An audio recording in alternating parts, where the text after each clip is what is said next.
స్వచ్ఛమైన నాణ్యమైన గౌదర్పార్ పూజా ఉత్పత్తులు www.gaudarpar.com ద్వారా ఆన్లైన్ లో ఆర్డర్ చేయండి. మీ ఇంటిని దేవాలయంగా మార్చుకోండి.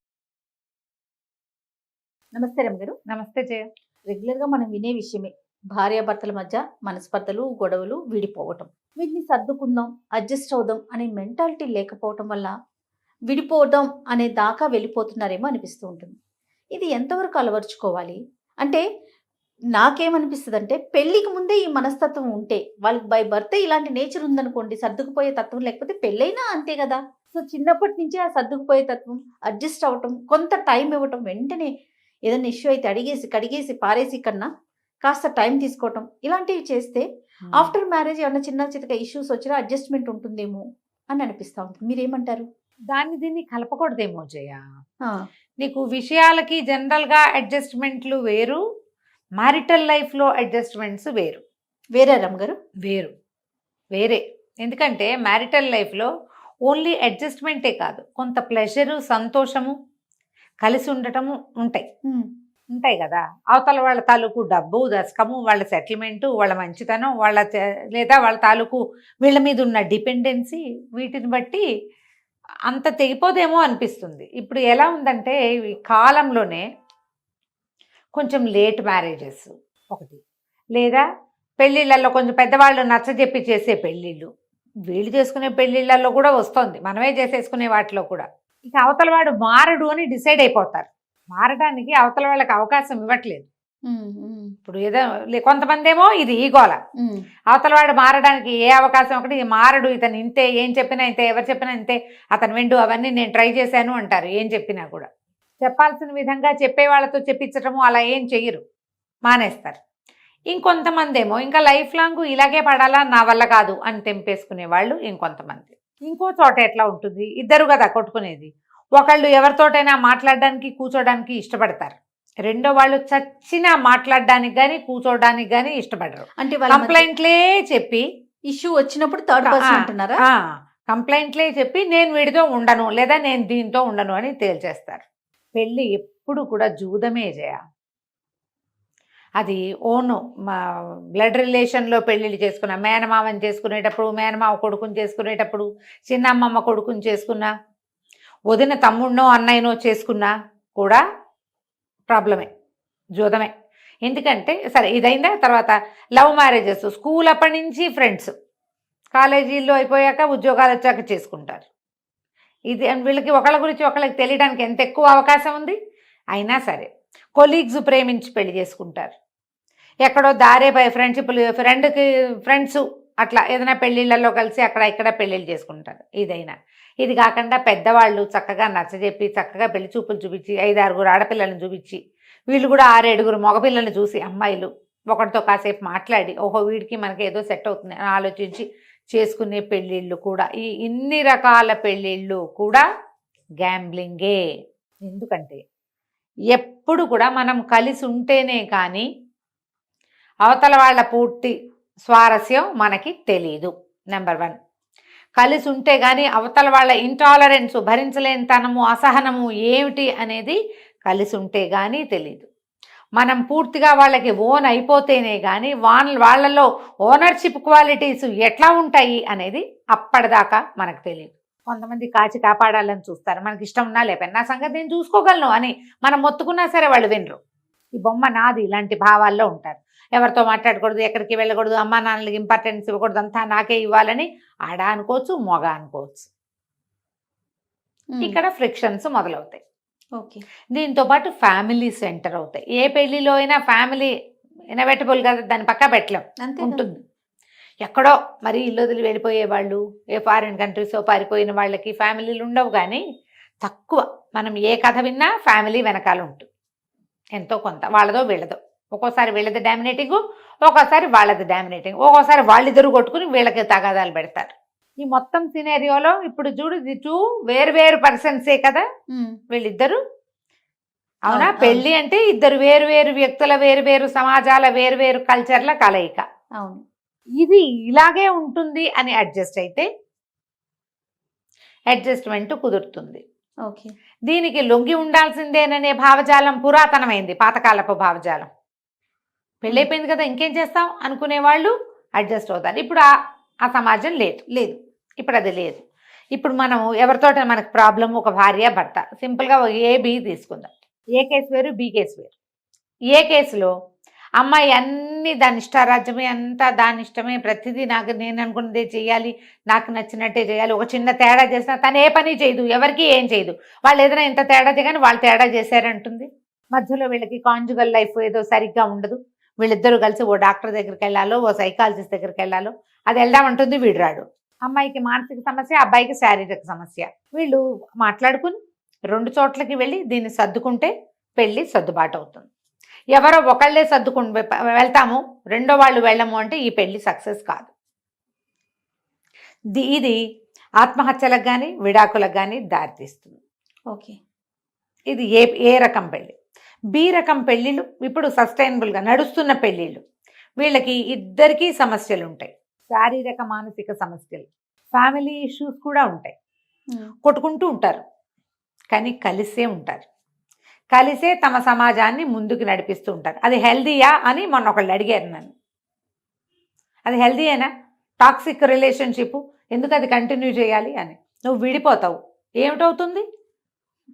ఏమవుతుంది? నువ్వు ఒక్కదానివే ఉంటావు, లేదా వాడు అక్కడే ఉంటాడు. మీ పిల్లలు ఎవరికి పుట్టిన బిడ్డ ఎక్కెక్కి ఏడుస్తున్నారని అలో లక్ష్మణ అని అఘోరిస్తారు. మీ ఫ్యామిలీలో ఉన్న చిన్నపిల్లలు పెళ్లి మీద నమ్మకాన్ని పోగొట్టుకుంటారు. ఇప్పుడు ఏ కరెక్టా, బి కరెక్టా? నువ్వు చెప్పు. విడిపోయే కన్నా కలిసి ఉండటం బెటర్ కదా రమ్మగారు. కదా? ఈ కలిసి ఉండి మీరు మీతో ఉన్న పెద్దవాళ్ళకి న్యాయం చేస్తారు, పిల్లలకి న్యాయం చేస్తారు, మీ చుట్టూతా ఉన్న సమాజానికి న్యాయం చేస్తారు. ఇందులో టాక్సిసిటీ ఉందంటే డెఫినెట్గా ఉంది. ఎస్. దీన్ని మనం సార్ట్ అవుట్ చేసుకోవచ్చు. కలిసే ఉందాం, ఏదైతే అది అయ్యింది అని. నేను చాలా మంది దగ్గర వింటాను జయ, ఒకళ్ళ పేరు ఒకళ్ళ సంగతి చెప్పడం కాదు, పేర్లు నేను ఎలాగూ ఎవరి పేర్లు చెప్పను, కానీ విషయాలు అప్పుడప్పుడు నేను ఇక్కడ ప్రస్తావిస్తూనే ఉంటా. నేను అడుగుతాను కూడా, అమ్మ ఈ సంగతి చెప్పనా అని. కొంతమంది మేడం ఇవి బయటికి చెప్పరు కదా అని అడుగుతారు. అలాంటి విషయాలు నేను బయటికి చెప్పటం. మాకు చాలా ఇష్యూస్ ఉన్నాయండి, బట్ మేము ఫ్రెండ్లీగా ఉంటాం. ఇష్యూస్ ఉన్నాయి, అవి సార్ట్అవుట్ చేసుకోవాలి. పెళ్ళై 10-12 సంవత్సరాల తర్వాత కూడా ఇష్యూస్ ఉన్నాయని కలిసే ఉండేవాళ్ళు బోల్డ్ మంది ఉన్నారు జయ. కానీ కలిసే ఉంటారు. ఎందుకంటే మా పేరెంట్స్, వాళ్ళ పేరెంట్స్, మా చెల్లెలు పెళ్ళుంది, మా తమ్ముడు ఉన్నాడు ఇంకా చదువుకుంటున్నాడు. ఒక ఆవిడ ఎవరో చెప్పారు, ఈ సంగతి చెప్పనా అని అడిగా. ఆవిడకి 17 వచ్చాక తమ్ముడు పుట్టేట, 17 ఏళ్ళు ఇంటర్మీడియట్లో తమ్ముడు పుట్టాడు. అవుతాయి కదా అట్లా. అక్కయ్యలు పెద్దవాళ్ళు అయిపోయాక పుట్టిన చెల్లెళ్ళు వాళ్ళని కూడా మనకు తెలుసు, మన సమాజంలోనే ఉంటారు అక్కడక్కడ. 10 ఏళ్ల గ్యాప్ మన సర్కిల్స్లోనే చూస్తాం మనం. 17 తర్వాత తమ్ముడు పుట్టాడు, ఈవిడ పెళ్లి చేసుకున్నారు, పిల్లాడు తమ్ముడు బాగా వచ్చి ఉండేవాడు. మధ్యలో సడన్గా వాళ్ళ అమ్మగారు గతిస్తే ఈవిడ ఒక సెకండ్ మదర్గా తమ్ముడిని చూసుకున్నారు. హస్బెండ్తో ఇష్యూ వస్తే తమ్ముడి జీవితం పాడవుతుందని సర్దుకుని ఉన్నారట జయ ఆవిడ. అబ్బా, అది ఫ్యామిలీ లేకుండా పోతుంది, బాగా సపోర్ట్ లేకుండా పోతుందని హస్బెండ్తో ఇష్యూ వస్తే ఆయన ఏదో వేరే ఫ్రెండ్షిప్ల్లోకి వెళ్తే ఆవిడ వెయిట్ చేసి కొంతకాలం సార్ట్అవుట్ చేసుకున్నారు. తర్వాత ఈ మాట చెప్పాలండి అని చెప్పారు ఆవిడే స్వయంగా నాకు. పెద్దవాళ్లే, నా ఏజ్ ఉంటుంది ఇంచుమించుగా.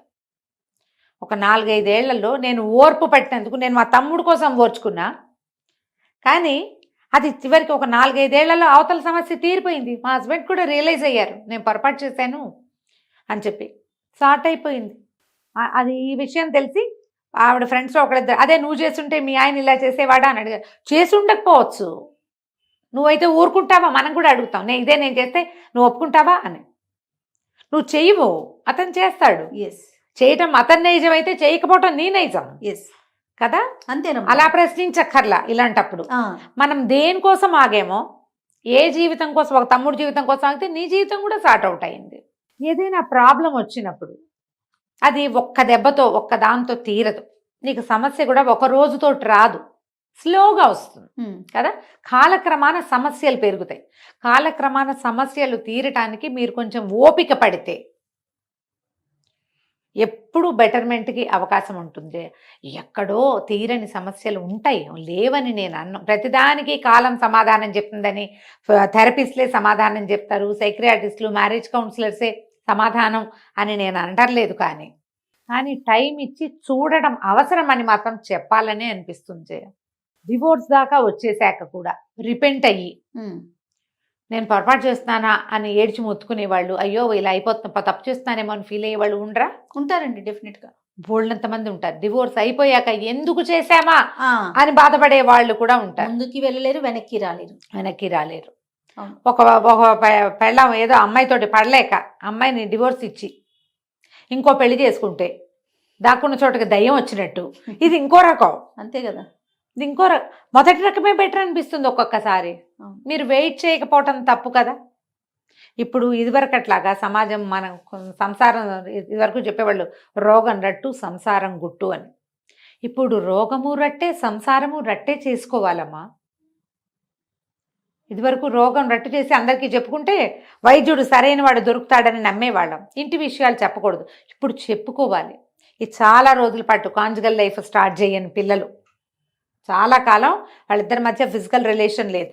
సంవత్సరంన్నర 2 ఏళ్ళు చూడటం ఉంటుందేమో వస్తుందేమోనని అప్పుడు ఇంకా దీన్ని సార్ట్అవుట్ చేసుకోలేకపోవటం. అలాంటివి ముందు చెప్పాలి, మొదటే చెప్పాలి. 1 నెల లోపే వీళ్ళతోటి ఇలా కావటం లేదు, కుదరట్లేదు, సరిగ్గా లేదు అని చెప్పేస్తే మీ పేరెంట్స్కో వాళ్ళ పేరెంట్స్కో డెఫినెట్గా చెప్పి ఏదైనా ఒక డాక్టర్ సలహానో సహాయమో తీసుకుని అవసరమైతే ఏదైనా ట్రై చేసి అవకాశం ఉంటే అప్పుడు ఏదైనా వేరే మార్గం చూసుకోవచ్చు. మీరు కొన్ని సంవత్సరాల తరబడి దాన్ని లాక్కెళ్ళి అప్పుడు డివోర్స్ అంటే కుదరకపోవచ్చు, చేయలేకపోతారు, అప్పుడు కష్టం అవుతుంది. ఇంకా చాలా ఇష్యూ. ఇంత లోపల ఏం చేస్తారు తెలుసా? వీళ్ళిద్దరు కలిసి ఉద్యోగాలు చేస్తారు, ఇద్దరు కలిసి ఓ ఇల్లు కొంటారు, ఓ ఏవో కొనేస్తారు. అవి సార్ట్ అవ్వవు ఎప్పటికీ. ఇష్యూస్ ఇట్లా ఉంటున్నాయి. మనం న్యూస్ పేపర్లలో చూసిన విషయాలే చెప్తున్నాను. అదేలేండి. పేపర్లోకి వచ్చేస్తున్నాయి ఇవి. మీరు ఇలాంటి సమస్యలు ఏదైనా ఉంటే లేదా మానసిక సమస్యలు, ఆ అమ్మాయికి ఫెసిలిటీ ఉంది, అతనికి ఇంకొకటి ఏదో ఉంది, ఇవి ఓపెన్ చేసుకుని చెప్పుకోవాల్సింది. ఇప్పుడు చూడు, సంసారం గుట్టు చేయలేం కదా మనం. మరి మనకి అవకాశాలు వచ్చాయమ్మా. డాక్టర్లు ఇది వరకటి కంటే ఇప్పుడు బాగా ఫ్రీగా మాట్లాడడానికి మనకి అవకాశం దొరికింది. ఇది ఉంది. ఇప్పుడు కౌన్సిలర్లు దొరుకుతున్నారు, థెరపిస్టులు దొరుకుతారు, సైకియాట్రిస్టులు, సైకాలజిస్టులు. మీ ఇద్దరు కూర్చుని వాట్ ఈజ్ వాట్ అని దీన్ని చీల్చి చెండాడి సమస్యని దేనికి దానికి విడదీస్తే ఏంటి, నీటికి నీరు పాలకు పాలు విడదీస్తే ప్రాబ్లం ఎక్కడుందో తెలిస్తే దాన్ని సార్ట్అవుట్ చేసుకోగలమేమో అర్థమైతే చేసుకుందరు. కానీ right, pre marital post marital counselling అనేది చాలా అవసరం. ఖచ్చితంగా పెళ్ళిళ్ళకి ముందు పిల్లలకి చెప్పాలి, వివాహం అయిన తర్వాత వీళ్ళు ఏం ఫేస్ చేస్తున్నారు అనేది గ్యారంటీగా తెలుసుకోవాలి. గ్యారంటీగా తెలుసుకోకపోతే చివరికి ఇక్కడ ఎండ్ అవుతాం మనం. కూర్చుని మాట్లాడుకునే అవకాశం ఉంటే నలుగురు పెద్దవాళ్ళు మామూలుగా పంచాయతీలు పెడతారు, బయట వాళ్ళని ఎవరినో తెచ్చుకుంటారు. ఇంట్లో చేయండి అమ్మా. మీ పేరెంట్స్ వాళ్ళ పేరెంట్స్, లేదా మీ కజిన్స్ వాళ్ళ కజిన్స్ అట్లా కూర్చోబెట్టి మాట్లాడండి. లేదా మీ ఇద్దరికి క్లోజ్ అయిన కజిన్స్, ఫ్రెండ్స్, క్లోజ్ రిలేషన్స్లో మనకి ఏంటి, మీరు ఇప్పుడు ఇది ఒకళ్ళు ఓపెన్ అయితే కుదరదు, రెండో వాళ్ళు ఇద్దరూ చెయ్యాలి. ఎందుకంటే ఇద్దరివి జీవితాలే. మీరిద్దరూ మళ్ళీ మొదటి నుంచి మొదలు పెట్టాల్సి వస్తారు దీని తర్వాత. ఈ రకమైన అవగాహన పిల్లలకే కాదమ్మా, వాళ్ళ అమ్మా నాన్నలకు కూడా ఉండాలి. నేను ఎప్పుడు చెప్తాను Jaya, pre marital post marital counselling పిల్లలతో పాటు పేరెంట్స్కి కూడా వీళ్ళు ఎంత మటుకు వాళ్ళ జీవితాల్లోకి వెళ్ళాలి అనేది నేర్చుకోవాల్సిందే. మన అమ్మలు మన జీవితాల్లో అంత ప్రవేశించాల, అంత ముందుకెళ్ళాల. మనం కూడా అట్లా చేయకూడదు. పిల్లల బెడ్రూమ్లోకి వెళ్ళిపోకూడదు. వాళ్ళు ఏం చేయాలో మనం చెప్పకూడదు. వాళ్ళు ఏం చేస్తున్నారో తెలుసుకోవాలి. చూడు, చెప్పడానికి తెలుసుకోవడానికి తేడా లేదు. అదే కదా. ఆ చిన్న తేడాన్ని గ్రహిస్తే కనుక మనం వీటిని పెళ్ళిళ్ళన్నింటినీ విడాకులు దిశగా పరుగులు తీసేటట్టు కాకుండా స్లో వాక్ చేసేలాగా చేయగలుగుతాం. దీనికి సమాజంలో ఉన్న ప్రతి వాళ్ళు బాధ్యత ఫీల్ అవ్వాలమ్మా. ఏదో పెళ్లి చేసాం వదిలేసాం కాదు. కాస్త కనుక్కొని మాట్లాడి, మీ అబ్బాయిది తప్పైతే అతన్ని సరిచేసి, మన అమ్మాయిదే తప్పైతే మనమే సరి చేసుకుని, ఇలా చేయకూడదు, ఇట్లా ఉండాలి, ఇంతే చేయాలి, ఇంత చేయకూడదు. ఇప్పుడు పెళ్లి చేసేటప్పుడు ఖర్చులు పెట్టేస్తామా, మాట్లాడడానికి వచ్చేసరికల్లా బిగిసిపోతారు. మావాడు మగాడు ఇలాంటివి చెప్తారు. ఈ మగాడు ఆడది కాన్సెప్ట్ ఈ రోజున లేదమ్మా. మగాడు ఎంత మొగతనం అవసరమో వాడికి ఆడదాని అవసరం అంతా ఉంటుంది. పూర్తిగా అవసరమే. ఎవరో ఇంకో పెళ్ళి ఒప్పుకోకపోతే మనవాడు మొగాడుగా ప్రూవ్ గాడు. ఇప్పుడు ప్రధానమైన పాయింట్ అది కదా. అదే కదా. అది ఆలోచించుకోవాలి. మగపిల్లాడు కాబట్టి వాడు ఎలా పడితే అలా ఉంటాడు, ఆడపిల్ల కాబట్టి పిల్ల సర్దుకోవాలి. ఈ భావజాలాల్లోంచి బయటికి వస్తేనే మనం మాట్లాడి సెట్ చేయగలుగుతాం. ఆలోచించండి. అందుకని ఇలా ఆలోచించుకుని మనకి ఏదైనా ఇష్యూ వచ్చినప్పుడు Right. తెంపేసే దిశగా పరిగెత్తకుండా ఆ, తెంపేయద్దు, సరి చేసుకుందాం అనే దిశగా ప్రయత్నం చేస్తే గనక ఇంత మరీ విడాకులు అయిపోకుండా ఉంటుందేమో ఇండియాలో. మరి తప్పకుండా రమ్మగారు. అయితే ఇది సందర్భం అవునో కాదో నాకు తెలియదు కానీ Hmm. నాకైతే మీరు టైం ఇస్తే కనుక pre marital and post marital కౌన్సిలింగ్కి సంబంధించి మనం కొన్ని టాపిక్స్ చేద్దాము. ఎవరైతే మీ దాకా వస్తానికి ఇష్టపడతారో అలాంటి వారికి మీ సలహాలు సూచనలు కూడా మీరు ఇవ్వాలని నేను కోరుకుంటున్నానండి. ప్రయత్నం చేద్దాం జయ, అవకాశాన్ని బట్టి. నమస్తే. నమస్తే జయ.